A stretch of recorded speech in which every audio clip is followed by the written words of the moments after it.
So let's go on. Let's turn to Proverbs chapter 29. Proverbs 29 is a very well-known scripture, verse 18. And here in Proverbs 29 it says, "Where there is no vision, the people perish, but he that keeps the law, happy is he." So I've written on the board where there is vision and where there is no vision. Where there is no vision, and obviously where there is vision is also going to be very important. Now, as I read this passage, I went and checked in different translations, and I found that there are many different translations which all is just slightly different, but there's three groupings of translation. So if we have a look at the translations which are quite well known, like the NIV, the New American, not the New American, the New King James, the ESV, the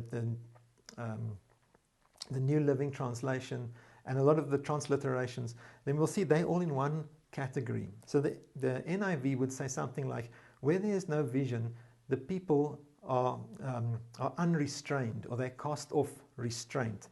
So the first grouping is they cast off restraint. And the New Living Translation actually says that where they don't understand God's will, the people run wild. So we're going to put that as well there, run wild. And then there's another grouping, and the second grouping is the Old King James Bible and the Old Amplified Classic Bible. And both of them say where there is no vision, the people perish. So we can put here, perish, which in other words there's death.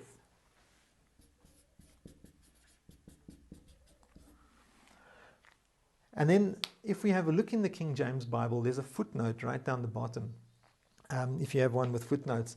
And that footnote will say that the word for perish is actually the word made naked. So the Young's literal translation will also say that where the people don't understand the vision of God, or there's no revelation of God, then they are made naked.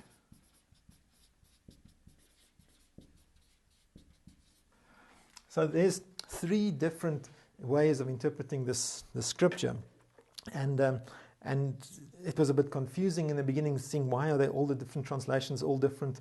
But then I found a story in 1 Samuel, and this story in 1 Samuel helps us to see how all of these things fit together. All these different translations are all valid.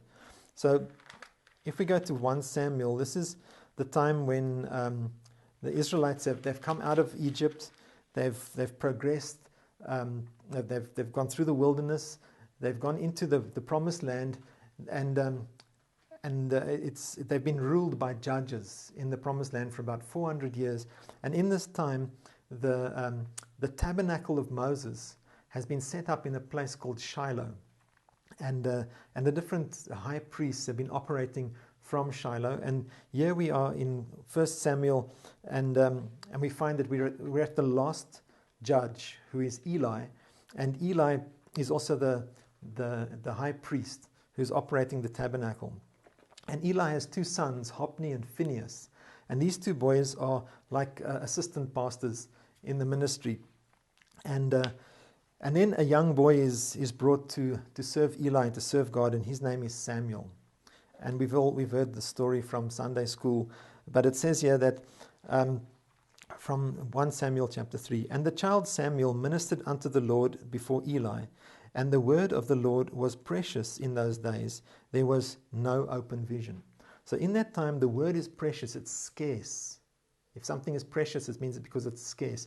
And it says there was no open vision. So there's no vision, there's no word from God, there's no direction, there's no purpose, there's something lacking. And it says, "And it came to pass at that time when Eli was laid down in his place, and his eyes began to wax dim, and he could not see." So Eli's sight is failing. This is also a picture of there being no vision.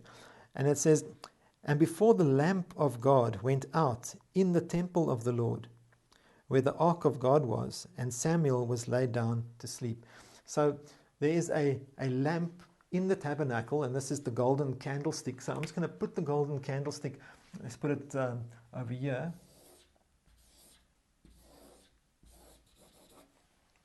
It says, before this golden candlestick, before the lamp went out, Samuel went in to go and sleep. So the lamp is still flickering.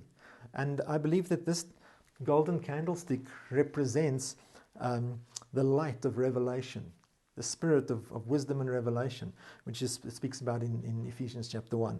So this lamp has not gone out yet, and Samuel goes to sleep. And then Samuel hears a voice. Now we know that Samuel slept inside the tabernacle, so he was most probably sleeping in the holy place. You've got the outer court, the inner court, or the holy place, and then the most holy place, or the Holy of Holies. And Samuel was probably sleeping in the holy place, right up against the veil that separated the Holy of Holies from the holy place. And this holy place is where the lamp was. So Samuel was sleeping there where the lamp was. And on the other side of the veil was the Ark of the Covenant with the mercy seat. And it says in Exodus chapter 25 that God speaks from above the mercy seat between the wings of the cherubim. And that's where his voice comes, where he speaks intimately from there. So Samuel is sleeping just on the other side of the veil, and he hears a voice. And maybe he thinks it's Eli, so he runs to Eli, says, Eli, did you speak? Did you call me? And Eli says, no, I didn't call you, go back to sleep. And we know the story as it goes on. Eventually Eli says, if the voice comes again, Eli realizing it's God's voice, say, speak, Lord, for your servant is listening. And Samuel goes back and he says, speak, Lord, for your servant is listening. And God speaks to Samuel and gives him a word of judgment against the house of Eli. So if you read from verse 10, it says, and the Lord came and stood and called as at other times, Samuel, Samuel. And Samuel answered, speak, for thy servant listens, or the servant hears. And the Lord said unto Samuel, behold, I will do a thing in Israel, at which both the ears of every one that hears it shall tingle. In that day I will perform against Eli all things which I have spoken concerning his house. When I begin, I will also make an end. For I have told him that I will judge his house forever for the iniquity which he knows, because his sons made themselves vile, and he restrained them not. Okay, so we can see where there is no vision, they cast off restraint. Eli, his sons had become vile, they had become evil, and Eli did not restrain them. He did not bring them back in line. He did not give them direction and order and purpose. So if there is vision, there should be direction.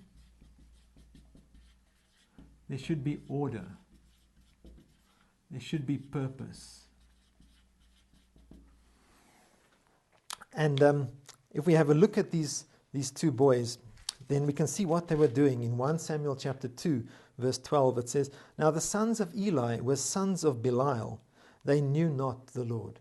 So they are helping Eli in the work of the tabernacle. And as priests, they were meant to be standing between God and the people, ministering from God to the people, representing God to the people, and the people to God. And but it says here, they were sons of Belial, they were sons of worthlessness, and it says, and they knew not the Lord. So how could they be representing God to the people and the people to God? And then it carries on, and it says how according to the Levitical laws, the priests were entitled to a certain portion of the offering for their own food. So if someone brought an animal to be sacrificed, then they could take a certain portion for themselves. And but there was specific portions that had to be burnt as an offering to God, and including the fat. The fat had to be burnt. And now it says here that Eli's servants were instructed, not Eli's servant, Eli's sons sent their servants to go and collect this portion that they were entitled to, but they didn't take any portion. They wanted the choice pieces of meat. They wanted the piece with the fat. So they were after God's portion. And it says here that if the people didn't want to give it, they would take it by force. So they would take this offering by force. And you can imagine how the Israelites felt about this. Further down, go down to verse 22, it says, Now Eli was very old, and heard all that his sons did unto all Israel, and how they lay with the women that assembled at the door of the tabernacle of the congregation.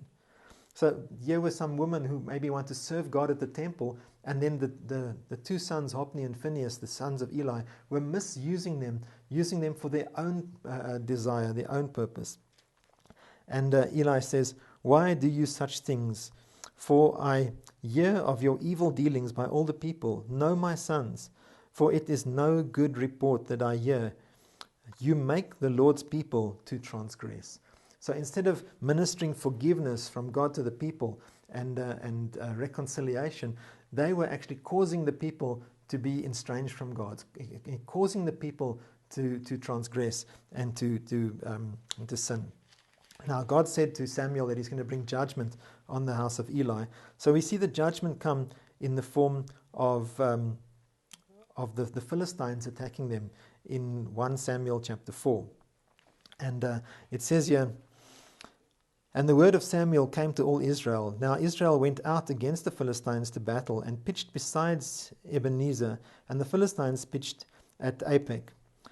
And the Philistines put themselves in array against Israel, and when they had joined battle, Israel was smitten before the Philistines, and they slew of the army of in the field about 4,000 men. So the Philistines came out, they killed 4,000 Israelites.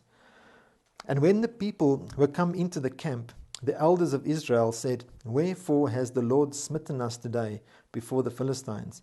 Let us fetch the ark of the covenant of the Lord out of Shiloh unto us, that when it comes amongst us, it may save us out of the hand of our enemies.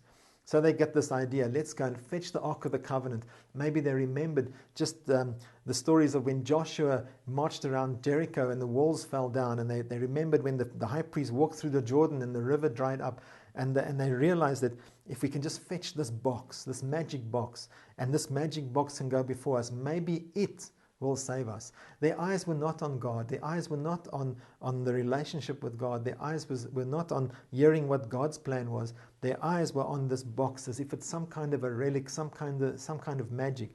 And they brought the Ark of the Covenant into battle, carried on the shoulders by Hophni and Phinehas. It says, verse 4, So the people sent to Shiloh that they might bring from thence the Ark of the Covenant of the Lord of hosts, which dwelt between the wings, between the cherubim. And the two sons of Eli, Hophni and Phinehas, were there with the ark of the covenant of God. And when the ark of the covenant of the Lord came into the camp, all Israel shouted with a great shout, so that the earth rang again. And when the Philistines heard the noise of the shout, they said, What meaneth the noise of the great shout in the camp of the Hebrews? And they understood that the ark of the Lord was come into the camp. And the Philistines at this point have more faith than the Israelites themselves. The Philistines then say to each other, Surely their God is in the camp with them, and we better fight like men, otherwise they'll prevail over us. So the Philistines they really have faith that God is with the Israelites, but the Israelites, they have their trust in a magic box. And it says, verse 10, And the Philistines fought, and Israel was smitten, and they fled every man into his tent. And there was a very great slaughter, for there fell of Israel 30,000 footmen. So first 4,000 die, then 30,000 die. It says, And the ark of God was taken, and the two sons of Eli, Hophni and Phinehas, were slain. So where there is no vision, the people perish. There's death. 4,000, 30,000, Hophni and Phinehas, all of them are dead. And then it continues, and the news of the battle comes through to Eli, who's in the tabernacle. And Eli is blind. He's sitting outside the tabernacle and the door of the tabernacle, and someone comes past and he says, Is there news from the battle? And they said, there is news, there's been a great slaughter. And he says, what happened? And they say to him, your two sons, Hophni and Phinehas, are dead. 30,000 men have been killed, and they've taken the Ark of the Covenant. And when Eli hears this, that they've taken the Ark of the Covenant, it's such a shock to him that he falls over backwards and he breaks his neck and he dies. So where there is no vision, the people perish. The news continues and goes all the way through into town, and it comes to Phinehas's wife, who was highly pregnant. And when she hears the news that her husband is dead, her brother-in-law is dead, her father-in-law is dead, 30,000 men are dead, and the Ark of the Covenant has been taken, it's such a shock to her that she goes into labor and gives birth to a son, and she calls the boy's name Ichabod, and then she dies. So Ichabod, the name Ichabod means the glory is taken.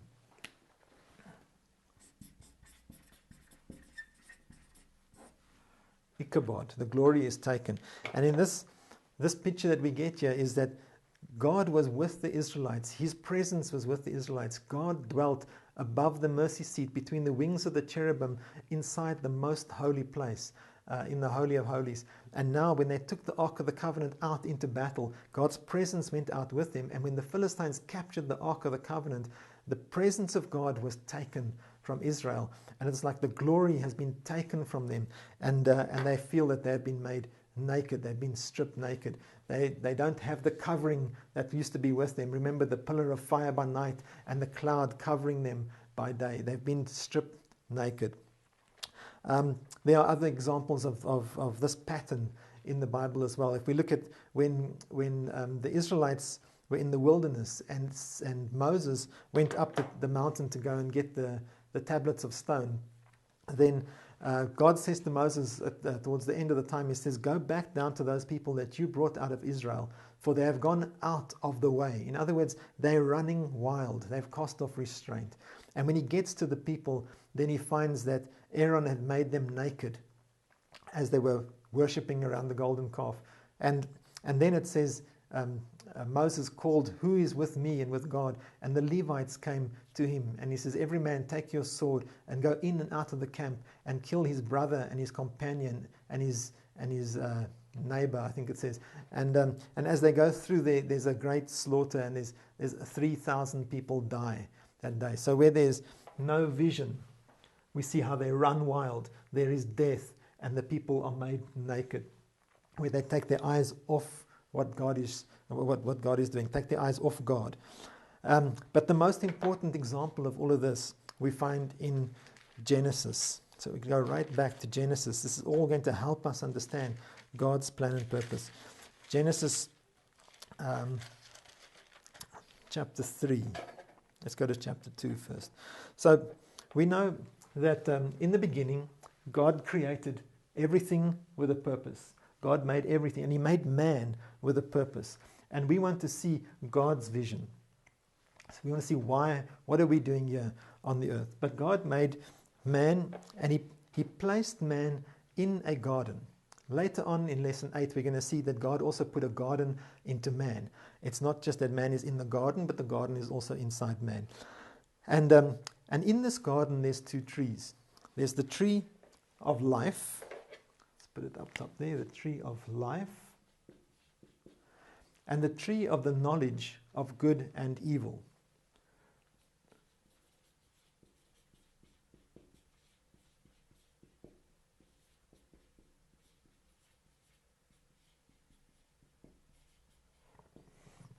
And God said, in the day that you eat of this tree, you will surely die.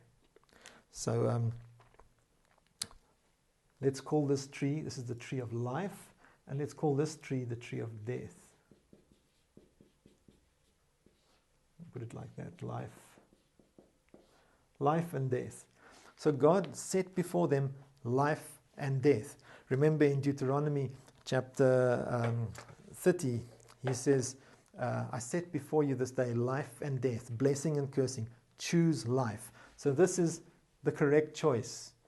But we see how man chooses this one. And we can also see here where there's no vision. The people cast off restraint, they run wild, they perish, they're made naked. Where there is vision, then they've got direction, order, purpose, and instead of death, there will be life. So we've got these two, death and life, right here. And then instead of being made naked, they will be clothed. Okay, so we can see this pattern. There's life and death, vision, no vision, and over here, life and death again. Now, let's just understand first, when God put man in the garden, it says in Genesis 1, he created man. We'll look at all of this in lesson 2. Genesis 1, he created man. Genesis 2, verse 7, God formed the man out of the dust of the earth, breathed the breath of life into his nostrils, and he became a living soul. And now Adam has to increase. Adam was only given a breath. With that breath, Adam has to increase. He has to come to maturity. He has to grow up. Everything in the kingdom starts as a seed, starts small, and it must grow up to maturity. It must increase. So the same thing with Adam. God gave him a breath. He didn't give him all the fullness. He gave him a breath. With that breath of life, he had to go to the tree of life, eat from the tree of life, and as he walks in relationship with the tree of life and increases in the tree of life, he increases in understanding who he is. He increases and grows up into spiritual maturity. So the tree of life represents relationship. It represents God's voice. It represents being led of the Spirit, led by the Spirit. Okay, so this is what God intended for man. He wanted man to eat from the tree of life, to grow in relationship, and to continue growing up to maturity. And but we know that instead of doing that, man turned to the tree of the knowledge of good and evil. So let's see what happened over there. Genesis chapter 3, from verse 1. Now the serpent was more subtle than any beast of the field, which the Lord God had made. And he said unto the woman, Yes, has God said, You shall not eat of every tree of the garden? So the serpent brings a doubt. The serpent is trying to draw man away from the truth. Let's put truth up here. This is also important. Truth. And the serpent is bringing doubt to the man and the woman. And the woman said unto the serpent, We may eat of the fruit of the trees of the garden, but of the fruit of the tree which is in the midst of the garden, God has said, You shall not eat of it, neither shall you touch it, lest you die. And the serpent said to the woman, You shall not surely die. So here comes the serpent again and brings more doubt. He said, No, God must have been telling a lie. You will not surely die. For God does know that in the day that you eat thereof, then your eyes shall be opened, and you shall be as gods, knowing good and evil. So the serpent is bringing a alternate understanding or alternate knowledge to the woman, and says, No, you don't understand.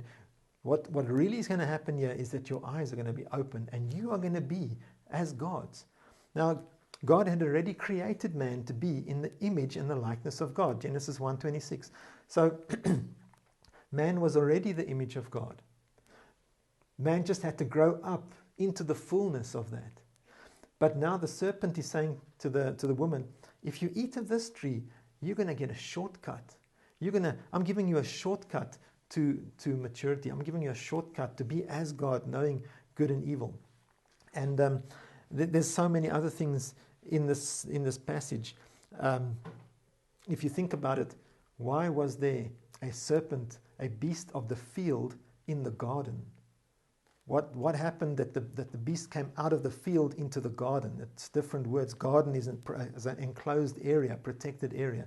So there must have been some kind of an opening, a breach in the garden wall to allow the serpent in. And then also in Genesis 2, when God plants the garden, he puts the tree of life in the midst of the garden. And then when the serpent comes to speak to the woman says, we may eat of all the trees except the tree which is in the midst of the garden. They can't, and she's now referring to the tree of the knowledge of good and evil. So the tree of the knowledge of good and evil and the tree of life, they can't both be in the middle of the garden. There's only one middle of the garden. So I believe that, just as I said, God put man in a garden, but he also put a garden into man, that in her heart, the tree of life was meant to be in the middle of her heart, but now she's moved and she's brought the tree of the knowledge of good and evil to the middle of her heart. And she's starting to consider this tree. She's starting to think about the possibility of eating of this tree. She's listening to the serpent. She hasn't eaten yet, but she is being tempted. She is considering it, and the temptation is growing stronger, that the tree is in the middle of her heart. And then at last she eats. She commits the sin. And we know, if we have a look at James, let's have a look quickly at the book of James, James chapter 1. It says here that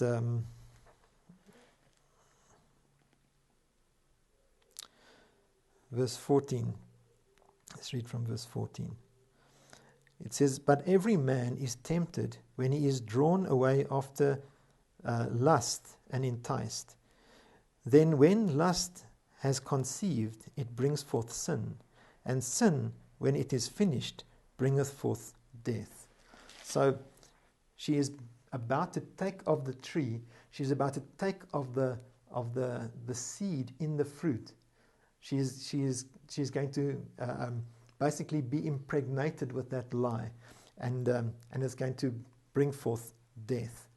So that's what God said. In the day you eat of this tree, you will surely die. Back to Genesis 3. Just another interesting thing before we go too far.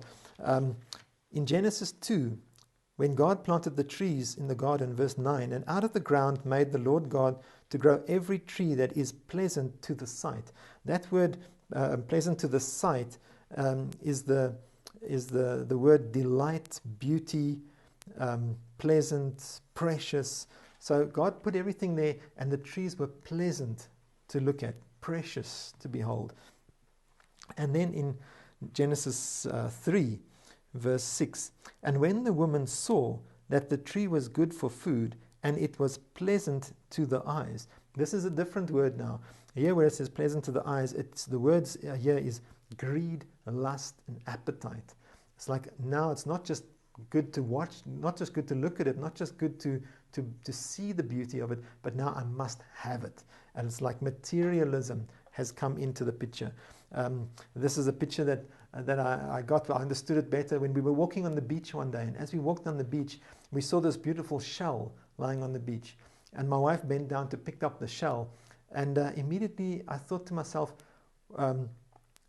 this whole picture came to mind, this whole passage came to mind. And I said to her, why do you want to take the shell? She says, it's beautiful. I want it. I want to take it. So I said, well, why don't we leave it so that somebody else coming past can also enjoy it and appreciate it? And she said, well, we can do that, but they're just going to take it, and which is probably true. And but I realized that we've got this thing built into us that when we see the shell, when we see something beautiful, the thing that comes to mind is, I must have it.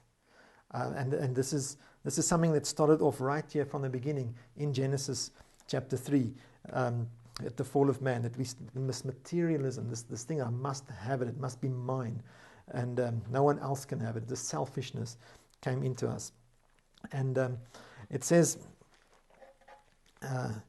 she saw that the tree was good for food, it was pleasant to the eyes, and a tree to be desired to make one wise. So when she saw this tree, she realized, but here is something that it's got the ability to give wisdom. Let's just make a little mark there. Wisdom. And she took of the tree, it says, she took of the fruit thereof, and did eat, and gave also to her husband with her, and he did eat. And the eyes of them both were opened, and they knew that they were naked. And they sewed fig leaves together, and made themselves aprons. Now,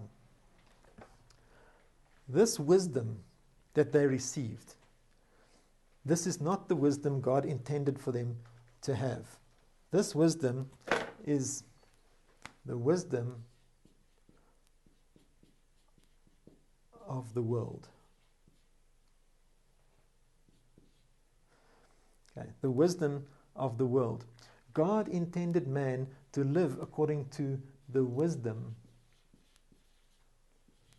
of God. He wanted us to live according to the wisdom of God, not the wisdom of the world. So when they ate of that tree, they listened to the lie that the serpent gave to them. That lie is this wisdom. Okay, we can put over here the lie. Just like the truth over here comes from the tree of life, the lie comes from the tree of death, the tree of knowledge of good and evil. The wisdom of God comes from the voice of God. From relationship, being led by the Spirit, we get the wisdom of God. If you have a look in Proverbs, you'll see it talks about wisdom. And it says, it depicts wisdom as a woman, and wisdom has a voice. Wisdom is also called the tree of life in the book of Proverbs. So this is all connected together. But here, in the tree of knowledge of good and evil, there's a wisdom of the world, and it's a lie. And man takes this lie and believes the lie. And since that day, mankind has been living in the lie. Mankind has been living according to the wisdom of the world. Mankind has been living according to the knowledge of good and evil, not the knowledge of God. There must also be a knowledge of God here.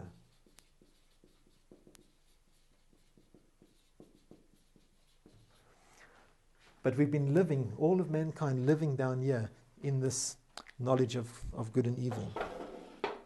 So, let's go to, let's have a look first at the eyes.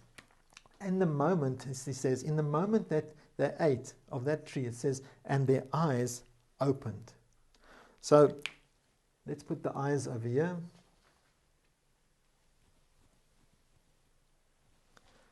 It says, their eyes opened.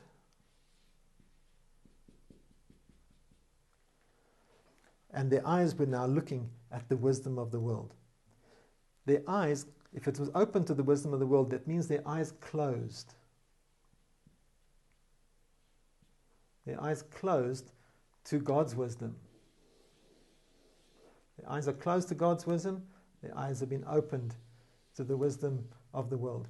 And God's wisdom is now hidden to them. God's wisdom is now, it's hidden. In fact, it's so hidden, it's later called the mystery. And it remains hidden from the time of Adam all the way through up to the cross until Jesus is crucified. And we know that Jesus, it says in 1 Corinthians chapter 2, that Christ is our wisdom. So Christ is the mystery which was hidden, but now fulfilled at the cross, and then being revealed after the cross.